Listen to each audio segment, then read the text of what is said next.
Bonjour, merci de nous rejoindre sur WEO. Je suis ravie de vous retrouver devant les terrils du pays à part. Vous les connaissez sans doute, les terrils d'Haïcourt. 180 mètres d'altitude, on y accède via 389 marches et un belvédère y est installé au sommet, une vue imprenable de tous les environs. Vous l'avez deviné, dans cette émission, on va vous parler du bassin minier. Et oui, tout l'été sur WEO, on vous fait découvrir ou redécouvrir notre belle région des Hauts-de-France. Allons-y.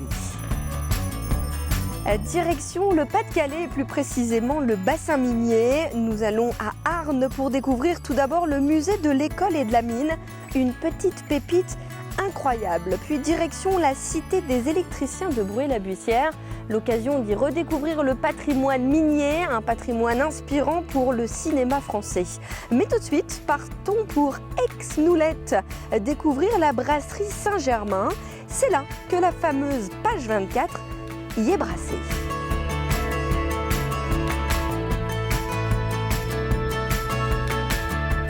J'ai le plaisir d'être accueilli par Vincent Bogart, ici à Aix-Noulette. Bonjour. Bonjour. On est ici au cœur de votre brasserie, la brasserie Saint-Germain.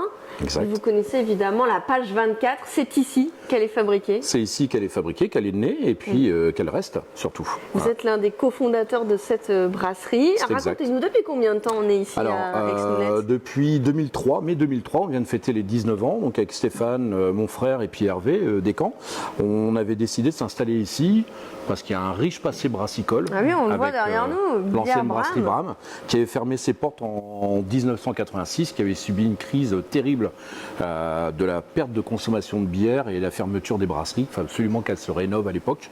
Et c'était très compliqué. Donc on avait de la famille dans le coin, il y avait un bâtiment qui était libre, donc on a décidé de venir ici à l'époque. Depuis, vous êtes agrandi, vous avez eu, on les voit là, toutes ces médailles, une reconnaissance quand même assez incroyable de toutes vos bières. Ouais. Tout va bien, quoi. Ouais, tout va bien. On a toujours été connus pour la qualité, on a toujours beaucoup investi. Et ça, c'est ce qui a été surtout souligné depuis notre démarrage. Beaucoup investi en fait pour la qualité, pour avoir le meilleur en fait de ce qu'on sait faire. Voilà. Vous diversifiez, vous faites tout un tas d'éphémères, de bières éphémères aussi. Là, on voit, il y a du whisky, il y a du gin, il y a du genièvre. Ça aussi, c'est quelque chose que vous avez fait au fur et à mesure. C'était important. Complètement. Ouais, ça faisait partie un petit peu de notre boulot, il ne fallait pas s'ennuyer. Puis en même temps, le marché avançait énormément. On avait nos bières qui sont devenues des classiques, des grands classiques de la région. Celle-ci notamment, la Île-de-Garde. Puis qui s'exporte aussi un petit peu dans certains pays. Et puis après, au fur et à mesure, on a voulu aussi voir un petit peu ce qui se faisait aux États-Unis, au Québec et tout. Et puis on a commencé à jouer un petit peu avec tous les styles.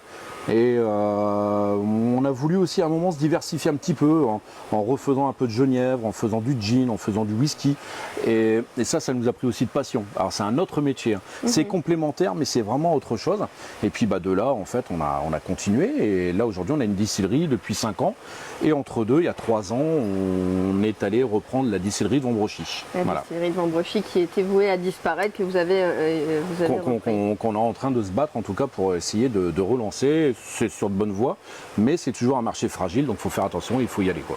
Bon, vous m'emmenez un peu dans l'envers du décor, là on a vu, donc il y a énormément de bières évidemment, c'est celle-ci la plus connue en effet, la réserve Île-de-Garde, je me suis trompée tout à l'heure. Et donc ici vous recevez évidemment le public, vous faites découvrir tout ça, vous m'emmenez? Oui, on y va, allez on va dans l'antre de la brasserie. Allez, allons-y.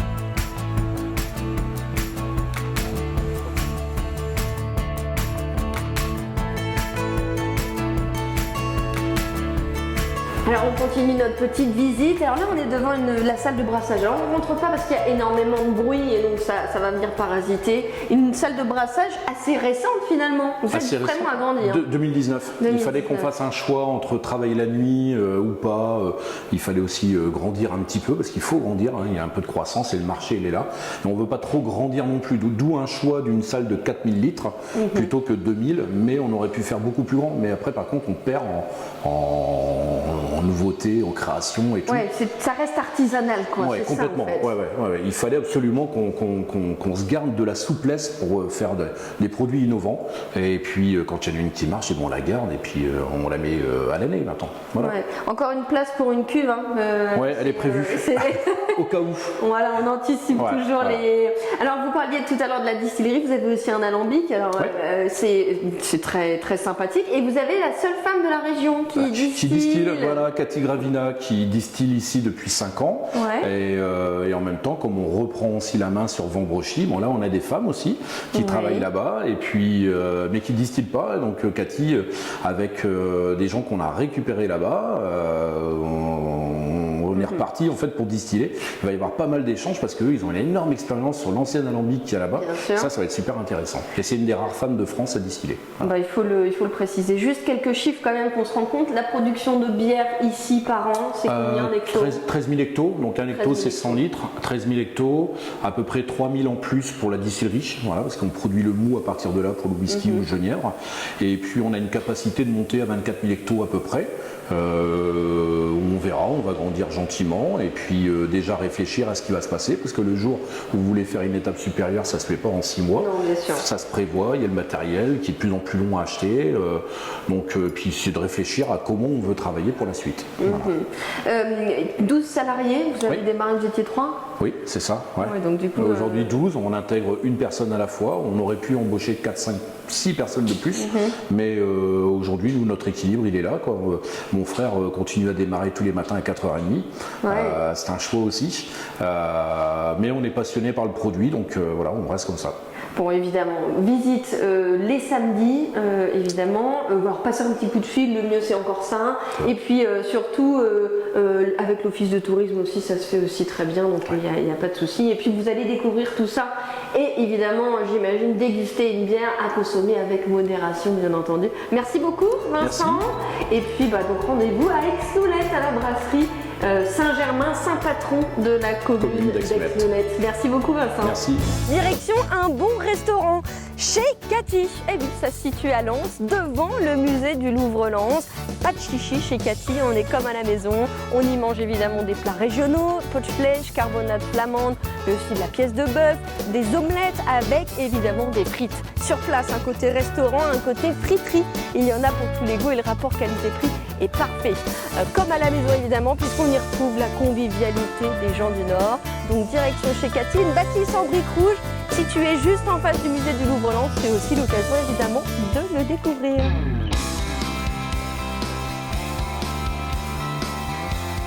Autrefois, les écoliers écrivaient avec un porte-plume. Nous voici à Arnes, au musée de la mine et de l'école.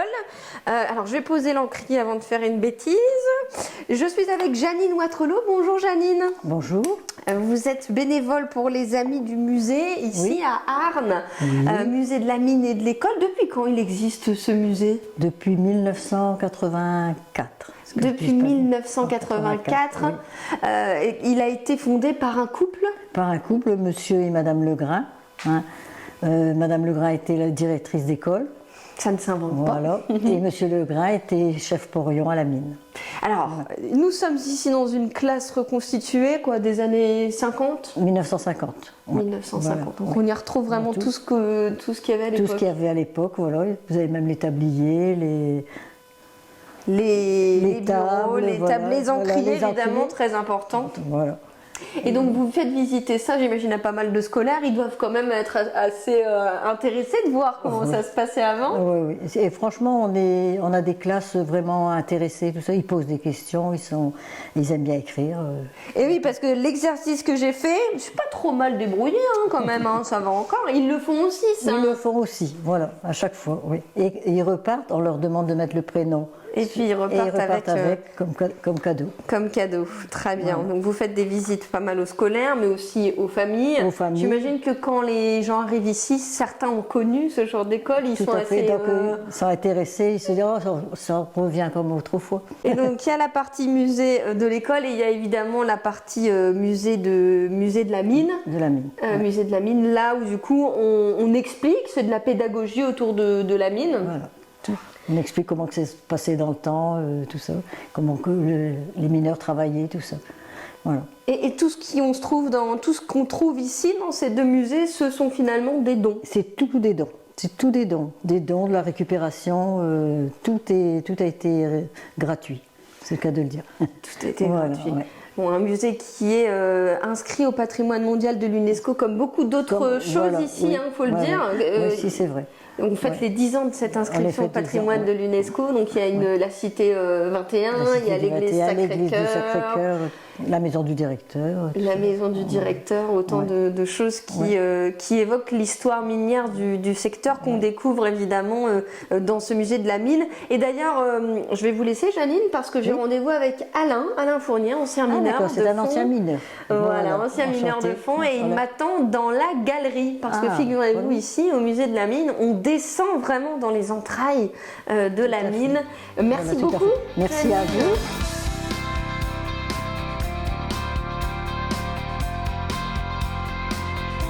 Alors j'ai rejoint Alain Fournier, bonjour. Bonjour. Vous êtes ancien mineur. Silicosé. Silicosé, bah oui, vous allez nous expliquer votre parcours. On est ici dans la galerie, vous avez carrément réimaginé, et pour qu'on puisse vraiment s'y sentir, vous avez complètement installé une vraie galerie avec les vraies machines. Oui, on installe les choses, pas moi, mais les anciens mineurs.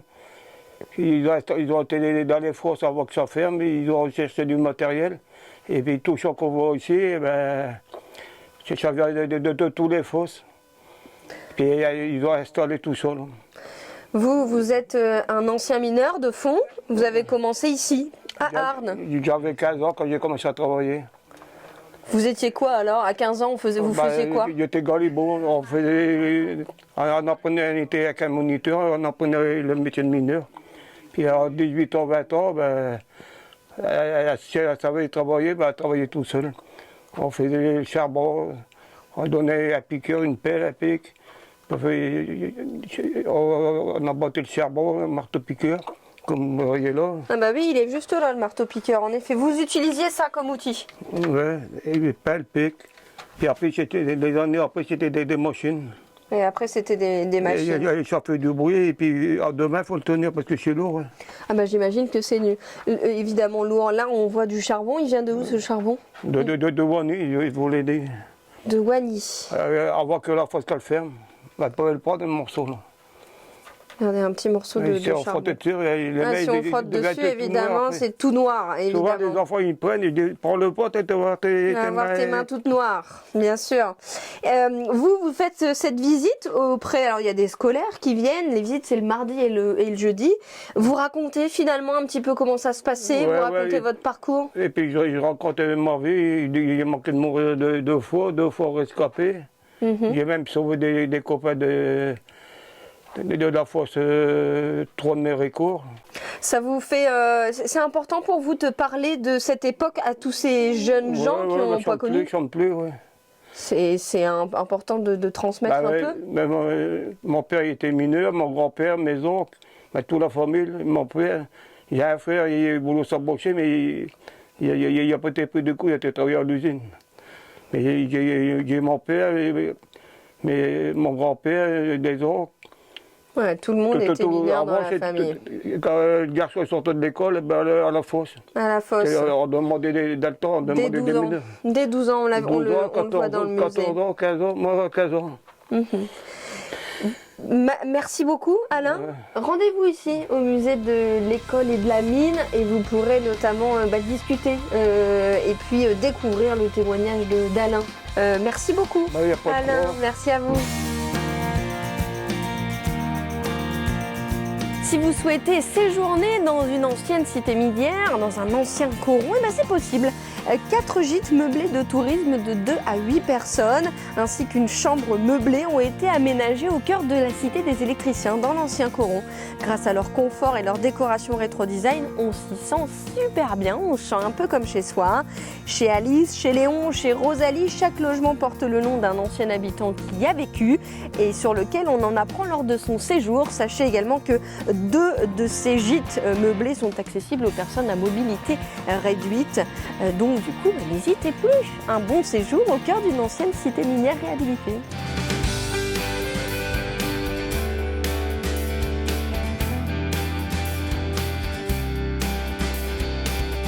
Et voilà, nous sommes à la Cité des électriciens de Bruay-la-Buissière avec Olivier Thierry. Bonjour. Bonjour Anne-Charlotte. Vous êtes le directeur de la Cité des électriciens. Alors on est devant le pavillon, devant ce magnifique patrimoine.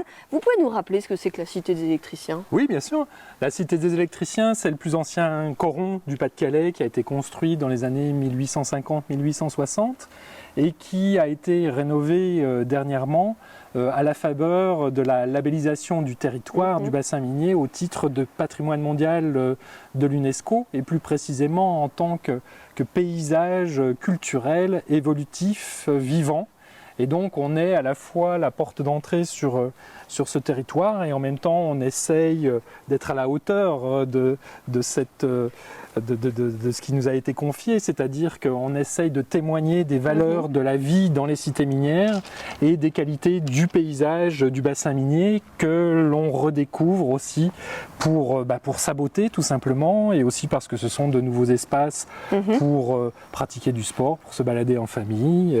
On peut investir, c'est en effet ce bassin minier et on le voit dans cette émission. Alors là, on a le pavillon derrière nous qui est récent, 2019, l'inauguration. Oui. On y retrouve là un peu des informations sur les cités, le patrimoine. Là, c'est très pédagogique pour le coup. Tout à fait. L'idée, c'est, comme je le dis, c'est d'être une vitrine, donc de présenter simplement ce qui fait l'identité des paysages du bassin minier, c'est-à-dire évidemment les terris, les chevalements ou chevalets, comme on veut, et les cités minières. Et donc, dans ce très beau bâtiment qui a été conçu par Philippe Prost, pour ceux qui s'intéressent à l'architecture dans la région, c'est aussi l'architecte de l'anneau de la mémoire que certains peuvent connaître. Du côté de Notre-Dame de Lorette, oui. Tout à fait. Et ce très beau bâtiment, effectivement, nous permet de présenter le paysage et aussi d'accueillir le regard d'un certain nombre d'artistes. Actuellement, Fanny Carello, donc, qui est une autrice du territoire, ou Aurélie Damon, qui est une plasticienne de la métropole lilloise, qui nous donne sa vision de la forêt carbonifère. C'est vrai que les artistes investissent aussi ce lieu et du coup on le voit aussi dans les logements témoins, des logements témoins où on se rend vraiment compte là encore de l'habitat et puis alors vous imaginez un peu les choses parce qu'on a finalement un peu l'historique des habitants qui vivaient là, c'est aussi ça la Cité des électriciens, c'est effectivement témoigner que derrière toutes ces briques c'est d'abord des histoires humaines particulièrement fortes parce que effectivement aujourd'hui c'est plutôt tranquille, c'est un lieu de villégiature, mais c'était d'abord vraiment un lieu de vie, même s'il y a toujours des logements sociaux dans la cité. Et c'est ça qui fait l'intérêt de la Cité des électriciens, c'est qu'on a à la fois des habitants à l'année, on a à la fois des touristes qui viennent profiter d'un séjour dans nos gîtes, on a des artistes en résidence, et puis on a des visiteurs qui viennent pour la journée, ou les gamins du quartier qui viennent jouer à l'aire de jeu, ou les habitants des quartiers alentours qui viennent des cités alentours qui viennent aussi jardiner dans nos jardins partagés. Donc voilà, on y passe. Donc plein de belles rencontres. Et toujours un lieu de vie finalement. Toujours un lieu de vie où il y a toujours quelqu'un en train de jardiner ou de bricoler quelque chose et qui a quelque chose à raconter de très humain. Vous avez une exposition tout l'été. Alors il y a évidemment des activités pour les enfants. Il y a aussi une exposition forte. Vous m'emmenez la voir cette exposition? Oui, très volontiers. Donc c'est dans la rue Louis Dussart à 2 pas, dans la maison d'Avenières. Allons-y. Très bien.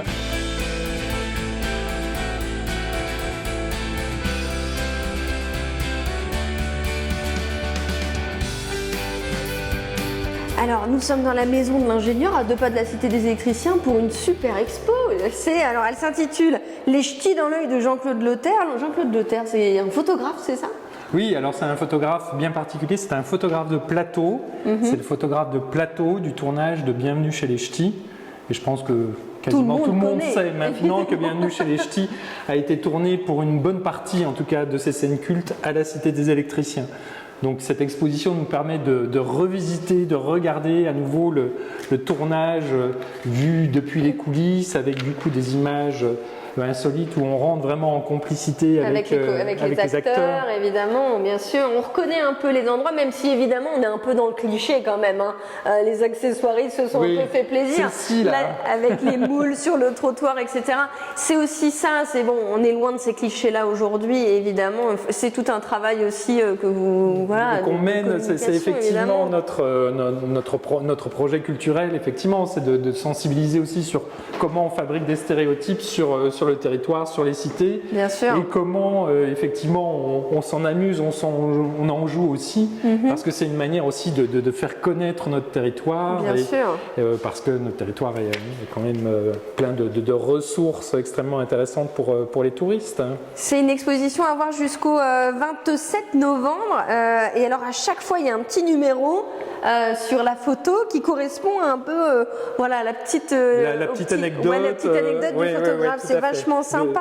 De l'auteur de la photo. Donc c'est son petit carnet intime. D'accord. Qui permet de redécouvrir les différents coins de la cité. Donc on peut aller se prêter au jeu dans la cité. Et on a des activités avec les enfants pour retrouver et reconstituer un certain nombre de scènes de tournage. Et certaines ne sont pas faciles à retrouver tellement la cité a changé quand même bien sûr. Dans son aspect. Et puis c'est une invitation aussi à découvrir plus largement le territoire autour de Bruay, plus largement en allant du côté d'Arras ou du côté de Bergues, en Haute-France. Les Hauts-de-France, une terre de tournage quand même. Mais complètement. On le voit bien là. Donc on met Fais ce qu'il te plaît, on a Joyeux Noël, on a évidemment Baron Noir, on a pas mal de choses qui se tournent évidemment ailleurs. La cité minière, c'est un patrimoine qui se prête bien finalement au cinéma. Là, on l'a vu avec Bienvenue chez les Ch'tis, avec certains clichés, mais c'est quand même aussi en fait, aux artistes en général aussi, finalement. Tout à fait. Et quand on était tout à l'heure dans les espaces extérieurs, vous voyez, avec ces petites maisonnettes, ces carins, tout ça, c'est très scénographique, quoi. Ouais. Les carins, c'était quoi alors, du coup? Les carins, vous savez, c'est les petites maisons qui sont à la fois des clapiers, la buanderie et les sanitaires. Et donc, c'est ces petites baraques là qui font vraiment tout le charme du coron, des anciens corons, et qu'on retrouve aussi un petit peu plus généralement dans les cités, quoi. Et du coup, les visiteurs aiment bien jouer effectivement à retrouver un peu les lieux, à retrouver les lieux, à jouer, les enfants à jouer à cache-cache aussi. Ça se prête bien, c'est un beau terrain de jeu. Et une belle exposition avec de beaux clichés à découvrir sur les tournages et sur l'œuvre de Jean-Claude Lothaire, visible ici à la maison de l'ingénieur, juste à côté de la cité des électriciens, jusqu'au 27 novembre. Alors on en profite. Merci beaucoup. Je vous en prie, vous êtes bienvenus, tout le monde est bienvenu. Non seulement chez les Ch'tis, mais à la cité des électriciens et à la maison d'ingénieur de la cité des électriciens. Et voilà, alors venez. Vous le savez, sur WEO, on vous gâte cet été. Tentez de gagner des places pour visiter la cité des électriciens de Bruay-la-Buissière. Pour cela, il suffit de répondre correctement à la question suivante. Comment appelait-on les dépendances qui servaient d'abri de jardin, de clapier, poulailler ou encore de buanderie? Est-ce qu'on appelait ça des corons, des baraques ou des carins? Vous avez la bonne réponse, rendez-vous sur weo.fr pour jouer et tenter de gagner. Cette émission touche à sa fin. Si vous souhaitez avoir des informations pour visiter la brasserie Saint-Germain à Aix-Noulette, rendez-vous sur le site internet page24.fr. Pour les visites du musée de l'école et de la mine d'Arnes, là ce sera le mardi et le jeudi, et rendez-vous aussi sur le site qui est consacré au musée. Enfin, vous souhaitez visiter la cité des électriciens, découvrir les expositions temporaires et notamment celle de Jean-Claude Lothaire, une complicité bienvenue, et rendez-vous sur le site citédesélectriciens.fr. Il ne me reste plus qu'à vous souhaiter un très bel été sur WEO et un bel été dans les Hauts-de-France.